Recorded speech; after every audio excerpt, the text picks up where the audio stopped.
You won't get rich until you ask yourself these 5 questions. You work hard, you save, you try to invest, you even watch videos like this. But no matter what you do, it still feels like something's off. Like there's a wall you keep hitting. Like wealth is this thing you chase but never quite catch. Here's the truth no one tells you. You won't get rich just by doing more. You get rich by asking better questions. Not what to invest in, not how to budget, but why you think the way you do. So in this video, I'll give you 5 questions that changed everything for me and might just change everything for you too. Let's begin. Question 1. What does rich actually mean to me? Let's slow down for a second. We all say we want to be rich, but have you ever asked, what does that even mean? Not just to society, not to your parents, not to Instagram, but to you. Because here's what I've learned. When you grow up with less, rich becomes a fantasy, not a goal. It's this vague, blurry idea. A big number, a big house, a fancy car.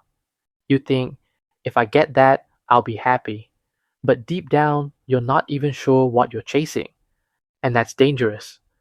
Because if you don't define rich, you'll fall for anyone else's definition. You'll grind for a job title you hate. You'll buy things you don't need. You'll follow people who look successful but feel empty inside. And eventually, you'll wonder why you feel empty too. So let me ask you this. What is your version of rich? Is it $10 million in the bank? Or is it waking up without financial anxiety? Is it quitting your 9 to 5? Or is it knowing your parents are taken care of? Until you define your version of wealth, you'll chase someone else's and lose yourself in the process. Being rich isn't a number, it's a feeling, a freedom, a design that fits you. And the people who get there, they didn't just work harder, they asked the hard questions first. Question 2. Who taught me what's possible with money and were they right? Let's go deeper. The way you think about money today was shaped long before you earned your first dollar. You didn't wake up one day afraid of taking risks. You didn't randomly believe that money is stressful or that wealth is for other people. You learned it, you absorbed it through the little things. The stress on your parents' face when bills come, the silence when money was brought up, the way rich people were spoken about with envy, resentment, or suspicion. So here's a hard truth. If your role models were only surviving, then the lessons, as loving as they were rooted in survival. Not wealth, not expansion, not freedom. And if you never question those inherited beliefs, you might still be playing by rules that were never designed to make you win. You didn't create your beliefs, you inherited them. If your parents struggled, you learned that money is hard. If they fear debt, you probably do too. If they work 3 jobs just to survive, chances are you equate money with exhaustion. But here's the thing, most of those beliefs came from people who were just surviving. Not thriving, not wealthy, just doing what they could with what they had. So ask yourself, am I still living by rules I didn't choose? Because if your belief system was built in survival, it won't help you build wealth. Question 3. Am I building a system or just reacting? Let's pause for a second. We live in a world that rewards reactivity. You get a bonus and suddenly start investing. You see a tweet about crypto and feel FOMO. Your friend buys a property and now you're thinking maybe you should too. But let me ask you this honestly. Are you building your money life like an engineer or patching it together like a firefighter? Because if every move you make is driven by a feeling, a trend, or a crisis, you're not building wealth, you're managing chaos. And here's the hidden cost. Reactions feel urgent, but rarely move you forward. They keep you busy, not free. Let's be real. Are you actually building wealth or are you just reacting to life? Most people manage money based on emotion, not strategy. They spend when they're stressed, they save when they feel guilty, they invest when it's trending, and they stop when it feels scary. But the rich, they operate in systems. They don't rely on motivation. They rely on clarity, automation, and consistency. So ask yourself, is my financial life a system or just a string of random reactions? Because without a system, you'll always default to the emotion of the moment, and that's the most expensive way to live. Question 4. What uncomfortable truth have I been avoiding? We all have blind spots we pretend not to see. We tell ourselves we're doing okay, that we'll fix it next month, that this one purchase doesn't matter, that our income will catch up eventually. But deep down, you know what you're avoiding. And it's not small.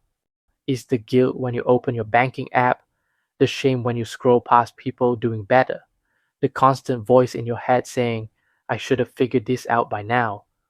And the longer you avoid it, the heavier it gets. Everyone has one. That one truth you know, but try not to look at.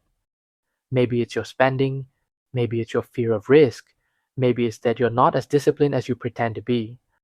Whatever it is, avoiding it doesn't make it go away. It makes it grow in the dark. And here's the irony. The thing you avoid the most is usually the thing holding you back the most. Wealth doesn't come from hustle, it comes from honesty. You don't need another finance tip, you need to stop lying to yourself. Question 5. If nothing changes in the next 5 years, am I okay with that? Take a breath and really picture it. Same job, same habits, same struggles, same stories you tell yourself at night. Would that version of you be proud or quietly disappointed? Most people avoid this question because it hurts, but that's why it matters. Because in 5 years, you don't magically arrive at your dream life. You arrive at the result of your current patterns. This question will either give you peace or a punch in the gut. If your current habits continue, if your mindset stays the same, if your systems don't evolve, where will you be in 5 years? If the answer scares you, good. That fear isn't something to run from. It's a compass. It's showing you that something needs to change.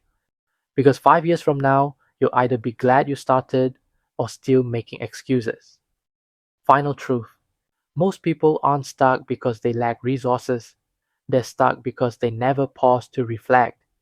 They jump from one strategy to the next, one course, one side hustle, one trend at a time, hoping something will finally click. But here's the uncomfortable truth. No tactic will work if the person using it isn't ready. Because money doesn't just reveal your habits, it exposes your identity, how you think, what you fear, what you believe you deserve. And most people won't get rich, not because they're lazy or stupid or unlucky, but because they never ask the right questions. They chase strategies, but ignore self awareness. They want freedom, but avoid responsibility. But wealth doesn't start with tools, it starts with truth. And every transformation begins with a mirror. So if you're ready to stop guessing and start understanding yourself financially, take the free money mirror quiz, link in the description. It'll help you uncover the hidden patterns behind your money decisions so you can build a system that actually fits you. And if you want more no BS, psychologically grounded content on wealth and self awareness, hit that subscribe button. Because the better you understand yourself, the easier it is to change your financial future. Let's get to work and good luck.